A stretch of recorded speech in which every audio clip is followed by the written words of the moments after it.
Nasib itu kan ada yang bagus, ada yang jelek ya. Boleh dibilang nasib baiknya itu belum kesampaian. Ada logika kalau kita menyembuhkan penyakit yang perlu dioperasi, kita nggak cukup hanya makan obat, tapi kita perlu operasi supaya penyakitnya sembuh. Sehingga kalau rumah itu harus dibongkar, ya harus dibongkar gitu.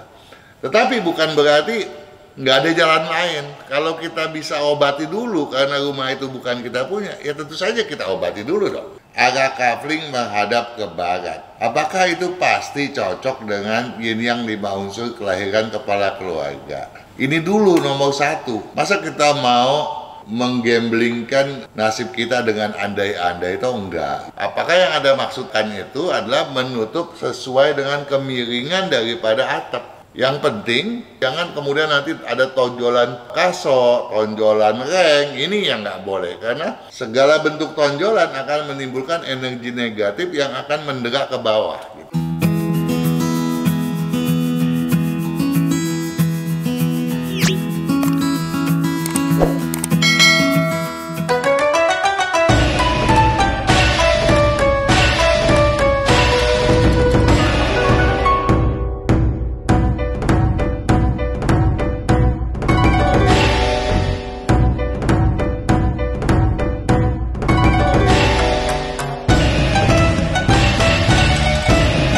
Para pemirsa yang baik hati dimanapun Anda berada, kita berjumpa kembali untuk melanjutkan perbincangan kita untuk tanya jawab 045.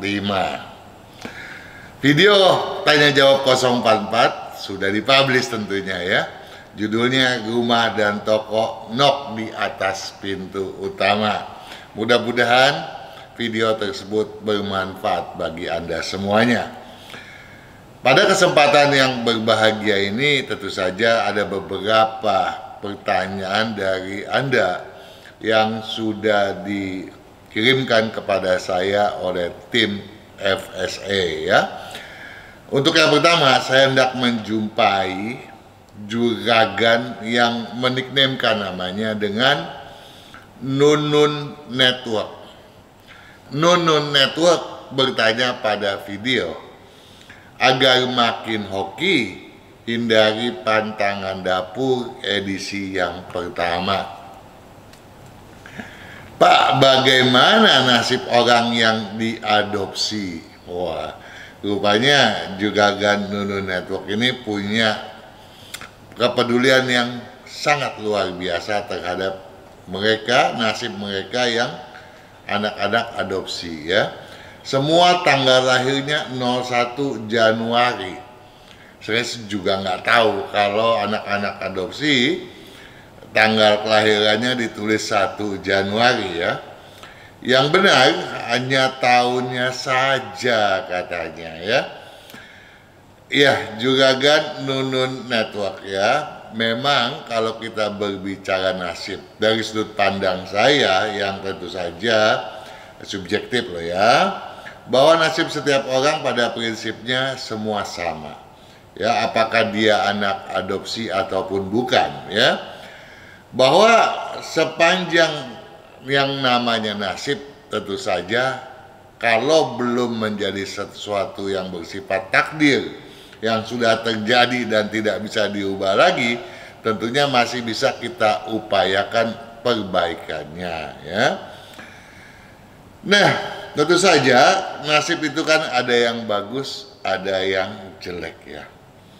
Nah, yang jelek bukan berarti selamanya akan jelek ya. Boleh dibilang nasib baiknya itu belum kesampaian, belum nyampe gitu toh. Namun terlepas daripada itu, nasib yang baik ya tentu saja patut kita syukuri ya.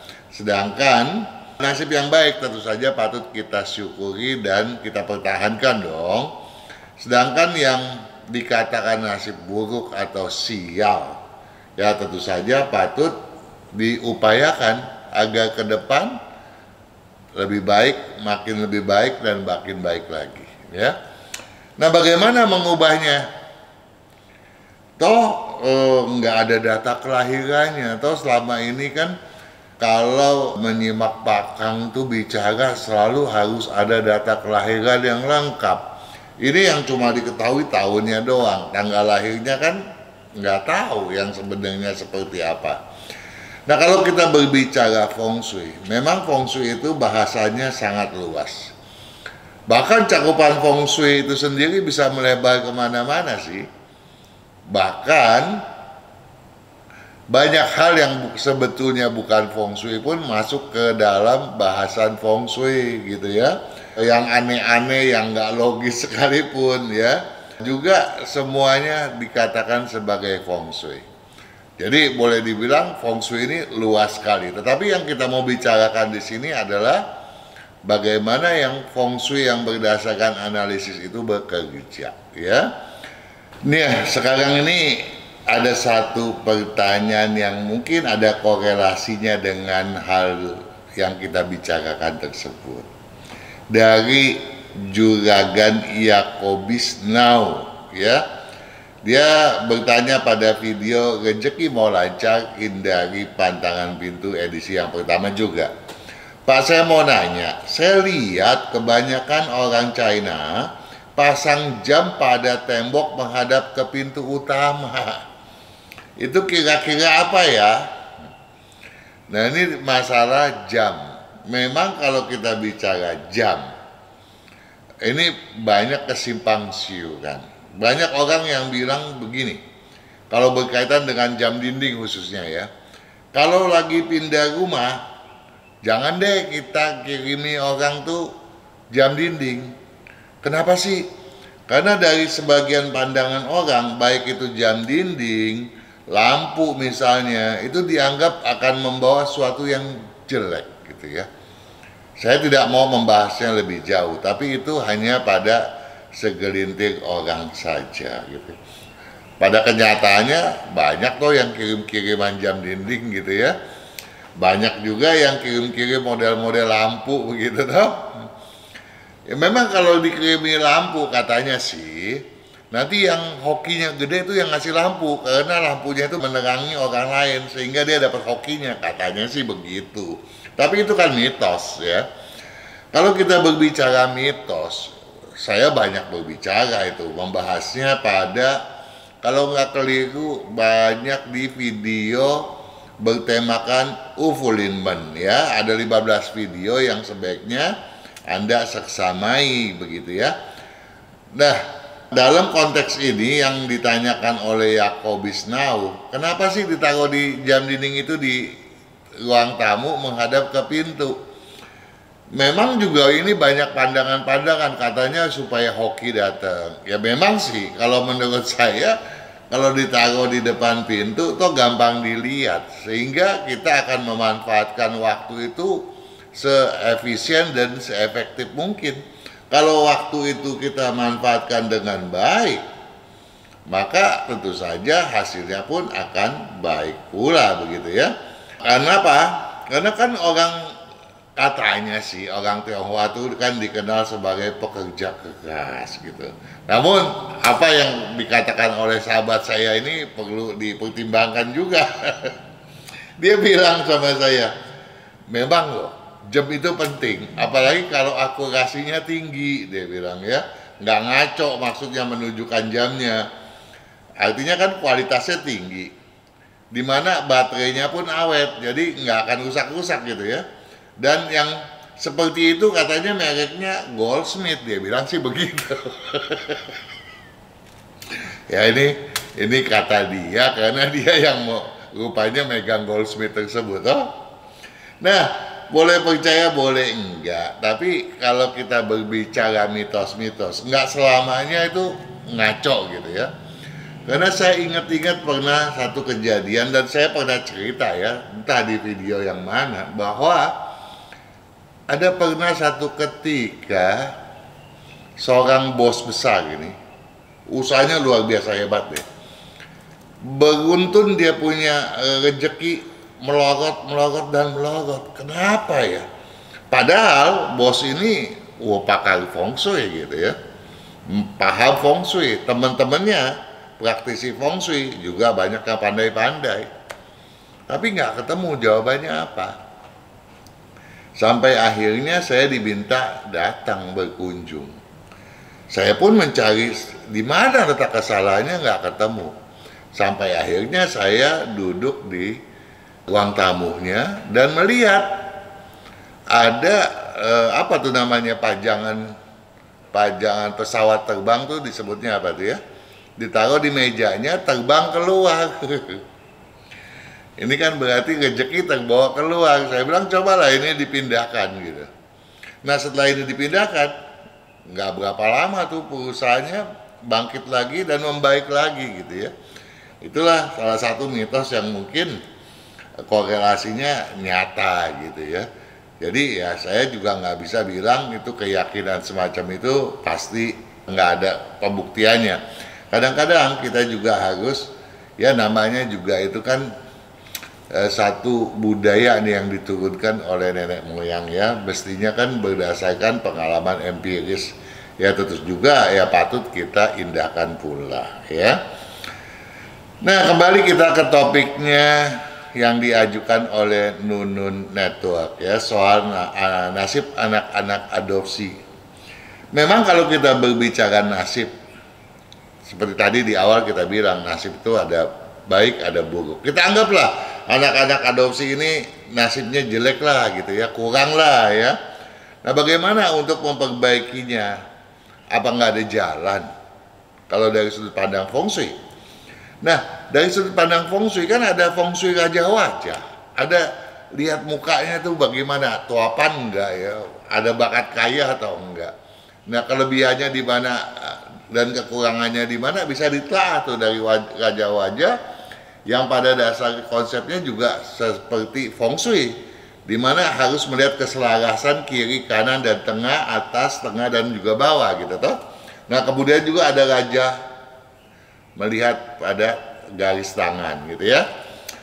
Nah tetapi kita juga mengenal banyak toh, ada yang pakai kartu, ada yang pakai kartu ceki, ada kartu remi, ada yang pakai kartu tarot ya.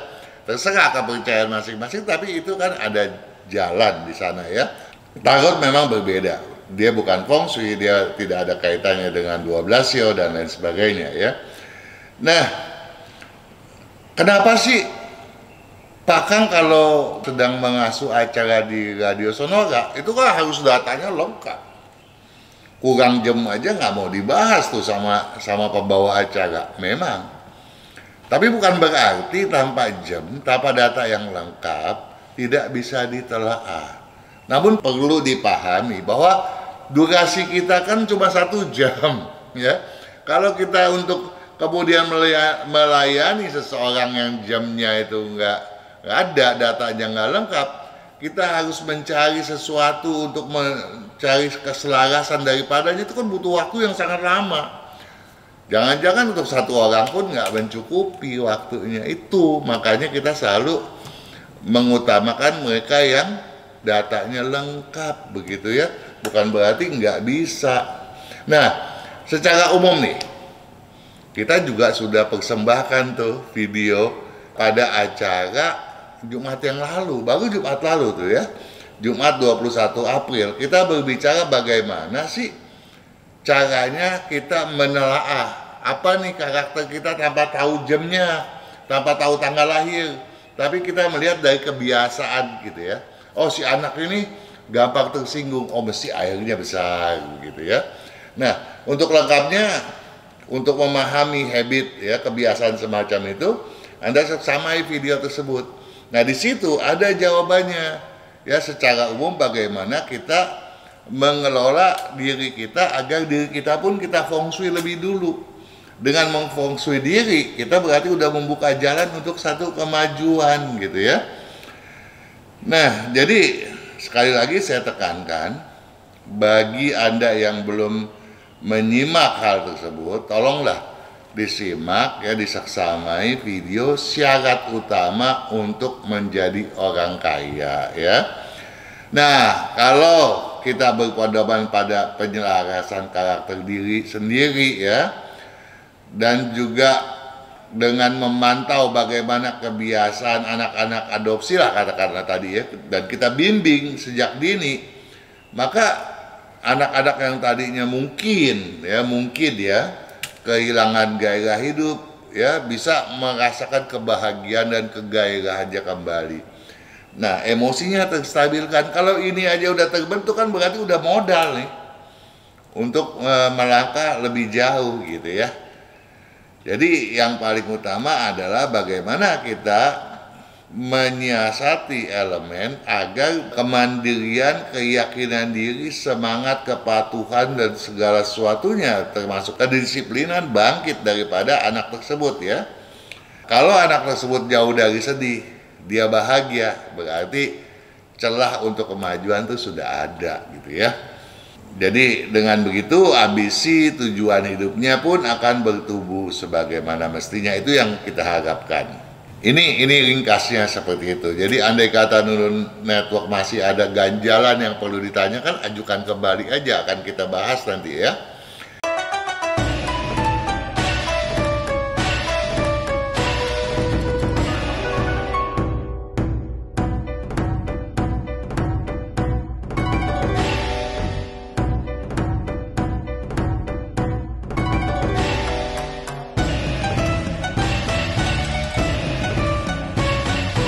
Nah, apa yang telah kita bicarakan tadi tentu saja merupakan juga jawaban. Jawaban terhadap apa? Jawaban terhadap Juragin Linda Huang. Ya, Linda Huang ini bertanya nih pada video agar makin hoki hindari pantangan dapur edisi pertama. Linda Huang berkata, saya rumah bukan punya sendiri. Feng Shui nggak bisa atur sama sekali karena bukan rumah sendiri toh. Makanya selalu hambat. Maksudnya selalu aja ada hambatan gitu kan. Usaha apa aja mundur dan rugi. Jadi nasib jelek banget dong ya. Nah, rumah bukan milik sendiri. Sebetulnya ya nggak masalah. Karena banyak juga kita melihat orang yang mulai karir bisnisnya itu bukan dari nol, bahkan dari minus gitu ya. Bahkan dari awalnya nih bayar rumah sewa aja nggak mampu. Bisanya apa? Numpang sama teman, sama saudara, sama siapa aja gitu ya. Yang penting bisa numpang hidup lah gitu. Kasar kata seperti itu. Nah, banyak yang seperti itu. Tapi toh akhirnya bisa bangkit begitu. Nah, sekarang Feng Shui nggak bisa atur sama sekali, kata Anda, Linda Huang. Apa iya? Kalau saya sih bilang nggak mungkin seperti itu deh ya. Kenapa? Ya, misalnya kalau kita nggak bisa merubah, ya, merubah adalah cara yang paling bagus, ya. Seperti saya pernah menganalogikan kalau kita menyembuhkan penyakit yang perlu dioperasi, kita nggak cukup hanya makan obat, tapi kita perlu operasi supaya penyakitnya sembuh. Sehingga kalau rumah itu harus dibongkar, ya harus dibongkar gitu. Tetapi bukan berarti nggak ada jalan lain. Kalau kita bisa obati dulu karena rumah itu bukan kita punya, ya tentu saja kita obati dulu dong ya. Misalnya kita bisa pasang cermin, kita bisa pasang penjekat ruangan, gantungkan cleaning angin gitu ya, cleaningan angin, non-stopkan nyala lampu, atau meletakkan pot-pot tanaman pada posisi tertentu ya. Nah, untuk hal-hal semacam ini kan nggak susah loh, gampang. Jadi kalau Juragin Linda Huang betul-betul menyaksamai video FSE, tentu paham dong ya. Jadi nggak perlu pesimistis lah untuk hal semacam itu ya. Nah, makanya saya juga berharap sebagai langkah awal deh, ya Anda seksamai dulu deh tuh video syarat utama menjadi orang kaya. Kemudian Anda seksamai video bagaimana sih menentukan posisi hadap rumah yang benar. Bagus-bagus kalau Anda ajukan pertanyaan ke Radio Sonora untuk mengetahui posisi kedudukan yang baik gitu ya. Nah juga kalau kecocokan bisnisnya betul-betul pas, ini juga modal kan ya. Kalau udah bisnisnya pas, modal walaupun posisi rumahnya kurang bagus, Nanti kalau udah ada duit dikit, kita cari yang lebih bagus, dan akhirnya kita punya rumah sendiri dong, bertahap. Dan modal utamanya jangan pesimis ya. Masa kalah sama anak-anak yang ditanyakan oleh Nunu Network sebagai anak-anak adopsi ya. Kita nggak perlu pesimis dan kita harus berani untuk kemudian menapaki masa depan. Saya mau lanjut membahas pertanyaan dari Juragan atau Juragin Eri1 yang bertanya pada video uang boros sakit penyakit bawaan lahir. Misal arah kafling menghadap ke barat. Ini kata Eri1 nih, misalnya arah kafling menghadap ke barat. Sedangkan area baik untuk hadap barat adalah selatan, Sengci. Apa Anda yakin kalau menghadap ke barat sengcinya selalu ada di selatan begitu ya? ini saya potong dulu nih pertanyaan Anda ya, supaya Anda bisa langsung introspeksi ya, mengkaji lebih lanjut. Nah, apakah pintu masuk rumah diarahkan menghadap ke selatan? Jadi dianggapnya lah ya, kita percaya deh, anggap aja selatan itu adalah tempat posisi energi positifnya ya, sengcinya ya. Nah, apakah pintu masuk rumah diarahkan menghadap ke selatan atau menghadap ke barat tapi posisi pintu ada di area mata angin selatan? Mohon petunjuknya, terima kasih. Rupanya Juragan Eri1 tidak cermat ya, menyeksamai video yang sudah kita publish lama itu ya, yang berjudul kedudukan dan hadap pintu utama ya. Tolong itu diseksamai ya. Nah, kalau kita berbicara arah kafling menghadap ke barat, berarti kan kedudukannya di timur dong. Nah, pertanyaan saya terhadap Anda, apakah itu pasti cocok dengan yin yang 5 unsur kelahiran kepala keluarga? Ini dulu nomor 1. Kalau kita berandai-andai keliru, masa kita mau menggamblingkan nasib kita dengan andai-andai? Itu enggak gitu ya. Nah, kalau Anda nggak yakin, silakan Anda tanyakan ketika saya sedang mengasuh acara Feng Shui di Radio Sonora tentunya ya, dengan syarat seperti di samping ini gitu. Nah, posisi pintu yang baik dan benar tentu saja merupakan salah satu yang ditentukan berdasarkan komposisi elemen. Tetapi gampangnya kan, kita melihat aja dari apa sih sio kita. Nah, itu sudah dijelaskan pada video kedudukan dan hadap pintu utama ya. Nah, kalau kita berbicara masalah apakah harus sektornya pasti di selatan atau bukan, ini setidak-tidaknya ada 3 hal yang kita harus perhatikan nih, Juragan Eri1. Saya seringkali jelaskan tuh, mungkin Anda terliwat ya penjelasan ini, bahwa untuk menentukan sektor tersebut kita harus melihat dulu di mana posisi pertigaan atau perempatan rumah terdekat. Kemudian arah air selokan di depan rumah mengalir ke kiri, ke kanan, ke depan, ke belakang gitu ya. Itu ada aturannya itu. Baru kemudian melihat tinggi rendahnya bangunan. Baru kita tahu nih di mana napas naganya, agar kita bisa tahu di mana kepala naga dan butut naganya gitu ya. Jadi ini yang harus ada pelajari lebih lanjut gitu ya. Nah, yang paling penting Anda pun harus peduli gitu. Ketika tadi kan Anda bertanya, apakah menghadap ke barat tapi posisinya ada di sektor selatan, berarti kan Anda mau menyampingkan ada pintu. Nah, dalam konteks ini kan kita harus tahu nih jarak pintu ke dinding berapa gitu. Kan ada aturannya, minimal 5 meter misalnya ya. Saya berharap Anda menyeksamai kembali berbagai video yang telah dipublish agar Anda tidak rancu dan tidak keliru dalam mengaplikasikan segala sesuatu yang saya telah sampaikan pada video-video yang telah dipublish pada YouTube channelnya FSE. Oke? Saya mau lanjut ke Sinta Megawati yang bertanya pada video step anak tangga dan rumah tangga. Juragin Sinta Megawati, salam sejahtera Pak Kang. Saya ingin bertanya, tentunya salam sejahtera juga bagi Ibu Sinta Megawati dan keluarga ya. Semoga selalu sehat dan banyak keberuntungan. Bolehkah membuat ruangan di atas garasi rumah dengan posisi tangga ada di luar rumah, ada di halaman? Sedangkan rumah tidak tingkat, jadi yang mau ditingkat hanya atas garasinya saja. Nah, rumah ini tidak tingkat ya. Kita anggap aja deh pintu utamanya juga Gen Sinta Megawati ada di tengah. Nah, biasanya kan garasi di samping dong atau di belakang gitu kan.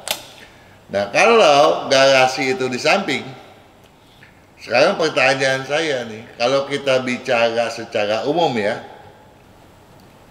kita harusnya kalau di bagian depan rumah, bagian mana yang paling kuat? Ada lupa nih. Yang paling kuat adalah pintu utama, nggak boleh dikalahkan ya. Ya, pada video 044 aja jawab yang baru dipublish, itu ada cerita soal kalau ada pintu bangunan untuk rumah tinggal dan pintu untuk toko, yang mana yang harus lebih depan, atau kalau menjadi satu kesatuan atau terpisah itu ada ketentuannya gitu ya.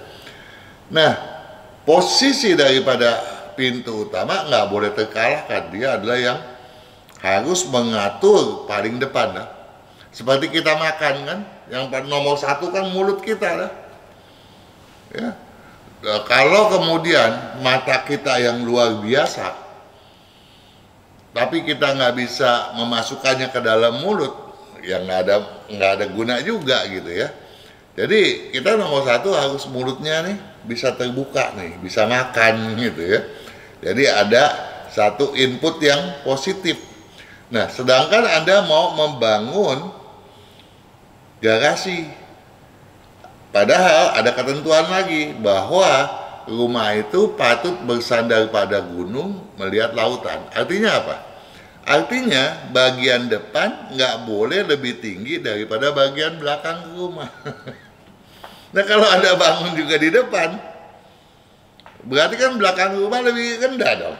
Ini juga keliru dong ya. Jadi jangan dah. Nah, ini kita bicara baru secara umum loh. Ya. Jadi kalau Anda kemudian mau membangunnya di bagian belakang, ya boleh-boleh aja karena bagian belakang boleh lebih tinggi dari depan. Tapi kalau di depan jangan. Bahkan kalau kita bicara khusus nih, kita harus tahu bahwa pintu utama harus pada posisi sektor positif yang mendatangkan duit. Kenapa? Karena kita harus mengutamakan masuk. Keluarnya itu, maaf, lewat anus. Kalau kita analogikan, mulut adalah daerah yang kita buat makan, anus adalah pembuangan, ya.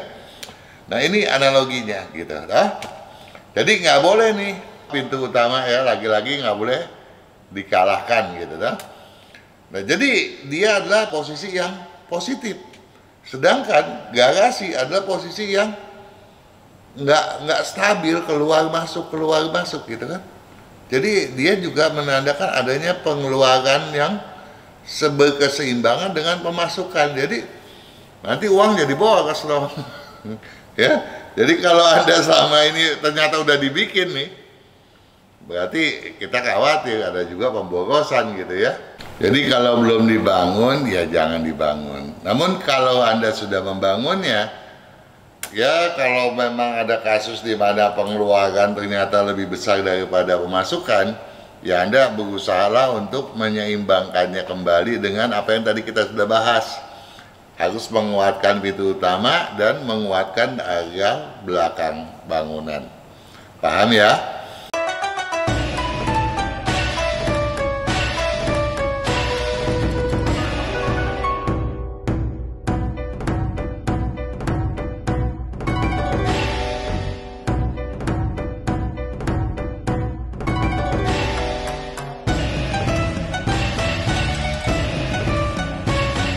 Kesehatan, karakter, bakat, bisnis, hubungan, Hong Shui, waktu, nasib, dan siasat.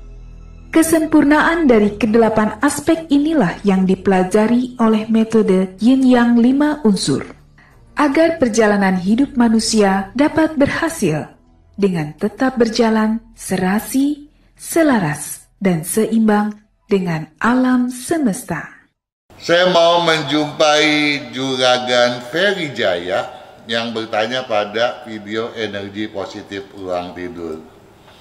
Halo Pak Kang, halo juga Juragan Ferry, salam sehat juga. Saya mau nanya, kamar tidur saya kecil, jadi rencananya mau buat ranjangnya di atas 1,7 meter. Tinggi banget tuh ranjangnya, asal jangan jatuh aja Anda dari ranjang, bahaya nanti. 1,7 meter dari lantai. Dan di bawah ranjang mau dibuat lemari pakaian dan meja kerja. Plafonnya kamar akan dibongkar dan di bawah atap akan ditutup, dibuat rapi. Kalau kamar seperti ini bagaimana menurut Feng Shui? Apakah baik? Terima kasih atas perhatian dan jawabannya. Memang ada beberapa hal yang patut Anda pedulikan loh ya, Juragan Ferry Jaya. Bahwa ketinggian ranjang semacam itu kan nggak beda ya dengan kalau Anda tidur misalnya pada ranjang susun. Anda di lantai atas, ya nggak masalah, karena ranjang susun boleh kok, ya nggak ada masalah. Kemudian meja kerja di bawah ranjang susun, di bawah ranjang, jadi boleh dibilang bagian bawah yang tadinya adalah ranjang, Anda rubah menjadi meja kerja dan lemari pakaian, ya nggak masalah juga, boleh-boleh aja gitu ya. Yang penting, selama ini kan dibilang ya bahwa di bawah ranjang itu nggak boleh berantakan. Ya, naruh barang-barang bekas segala macam ini akan menimbulkan energi negatif karena barang itu rongsok, binatang-binatang kutu-kutu timbul nanti di sana ya. Jadi kesannya bau apak nanti ya. Jadi jangan kalau seperti itu.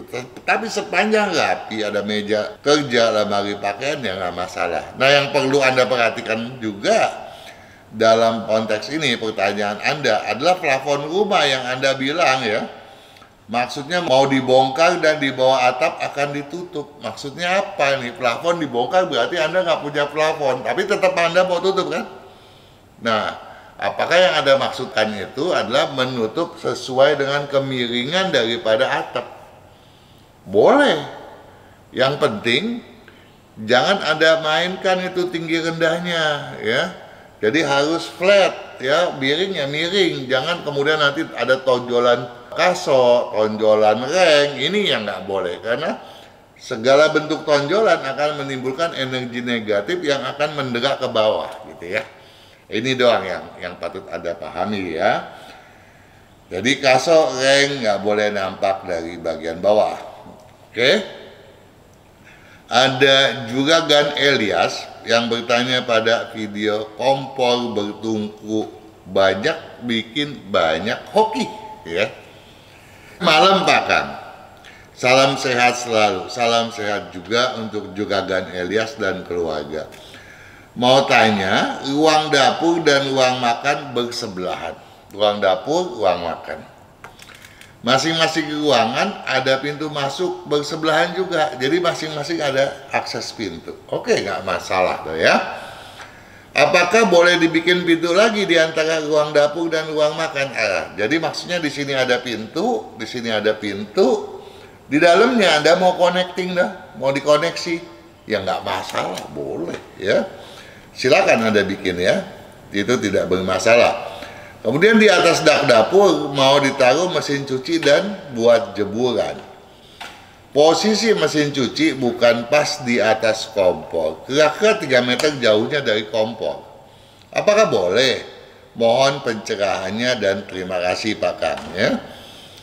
Mesin cuci asalkan nggak langsung di atasnya kompor ya nggak masalah, silakan. Wah, nggak perlu 3 meter jauhnya ya, agak jauhan aja juga udah oke. Kemudian jemuran, bebas, boleh diseluas daripada atas dapur, silakan, nggak ada masalah ya.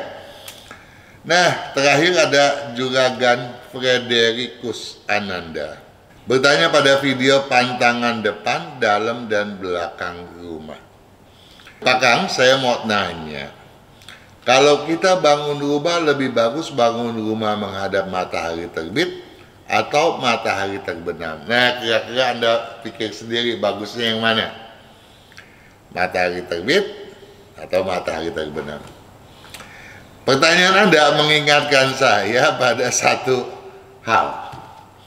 Ada satu pajangan ya, bukan pajangan, lukisan. Lukisan ketika matahari baru terbit di ufuk timur dan ketika matahari mau terbenam di ufuk barat. Itu kondisinya kan nggak berbeda, sama aja. Dan orang ditanya, ini matahari pagi atau matahari sore? Bagi orang yang optimis, dia akan bilang, ini matahari pagi, semangatnya muncul. Bagi mereka yang pesimis, bilang, ini matahari terbenam nih. Itu mengindikasikan orang ini pesimis ya, nggak percaya diri, nggak yakin akan masa depannya.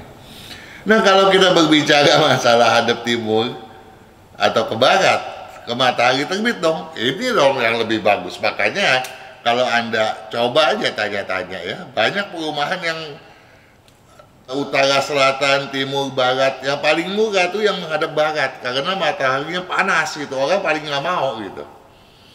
Tapi yang menghadap ke timur, matahari pagi, itu biasanya harganya sedikit lebih mahal. Ada plus di harganya ya. Nah, tentu saja yang ke timur ini lebih bagus karena matahari pagi kan mencerahkan gitu. Nah, ini kalau kita berbicara yang umum dong ya. Tetapi kalau kita berbicara dari sudut pandang feng shui, ya nggak bisa begitu.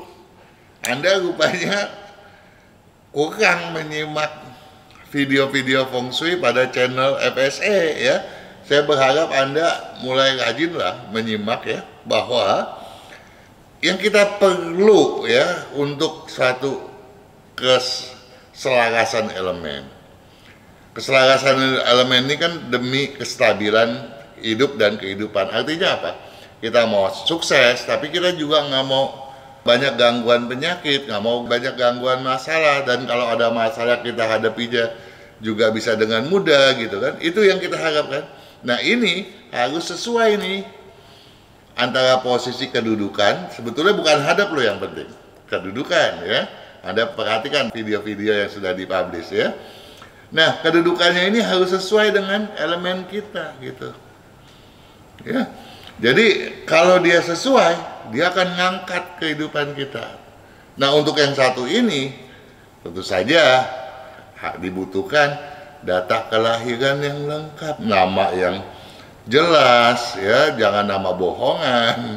Kemudian tanggal lahir yang benar, juga jam lahir. Dari sini bisa diketahui nih pembawaan elemen apa. Nah, ini merupakan satu karakter bawaan lahir ya, yang juga berdampak kepada habit nantinya dan bakat gitu. Bukan berarti nggak bisa dirubah, semua bisa dirubah. Tapi yang kebawaan lahir ini kan kita perlu tahu bagaimana. Kalau kita sudah tahu, kita tahu bagaimana cara mengubahnya supaya menjadi berkeselarasan. Nah, dari situ baru kita tahu yang cocok. Jangan-jangan bukan hadap timur, hadap barat, misalnya seperti itu. Atau hadap utara, selatan. Ya, sebetulnya arah mata angin itu ada 8 gitu ya. Nah, Anda bisa lihat di samping saya ini ada gambarnya ya. Terbagi menjadi 8 bagian dengan bentangan yang berjarak masing-masing 45 derajat. Mudah-mudahan Anda menjadi paham oleh karenanya, Juragan Frederikus Ananda. Untuk selanjutnya saya berharap Anda mau lebih banyak belajar supaya lebih banyak paham akan feng shui, yang kalau dari sudut pandang saya tentu saja saya meyakini bahwa dengan menyelaraskan kehidupan kita sesuai feng shui, maka langkah kita akan lebih termudahkan, karena apa yang berat menjadi lebih gampang untuk kita pikul dan kita perjuangkan. Sukses ya bagi Anda Juragan Frederikus Ananda, dan sukses juga tentunya buat dimanapun pemirsa berada, termasuk juga sahabat semua.